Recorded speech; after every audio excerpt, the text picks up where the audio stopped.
নামাজ পড়তে, ছা ছা ছা ছা কথা বলে। চাচা ভোরের বেলা আজান দেশে উঠে নামাজ পড়তে যাবে তো, ভোরের বেলা উঠে খালি মেঘ বেসন ময় খালি আছা পাচা করতে। সব বুড়ি বলে শালা পাগলা হয়ে গেলে নাকি, এই এরম করছিস কে? হ্যাঁ উঠে কি হয়েছে কি? চাচা বলে এই দেখ আধ গান বিড়িটা রেখে দিয়েছিলাম, বুঝতে পারছি না কোথায় গেল।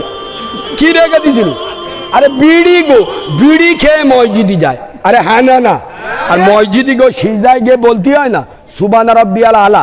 যেই সুবহান রাব্বিয়াল আলা বলেছে গালতে ফক্কো গাছবার হয়ে পাশে যে সুবহান রাব্বিয়াল আলা বলতে হলো তার নাকের ভিতরে ঢুকে গেছে। সে সুবহান রাব্বিয়াল আলা ফালা বাদ দে, ও ছা ছা ছা ছা শালা কি রে বিড়ি খেয়ে মসজিদে। আরে হ্যাঁ না না, হ্যাঁ না না, এই শোনেন আব্বা, কাঁচা পেঁয়াজ খেয়ে মসজিদে যাওয়া যায়? কাঁচা রসুন খেয়ে মসজিদে যাওয়া যায়? তা তুই মাল কিরাম নামাজি, বিড়ি খেয়ে মসজিদে গেলি?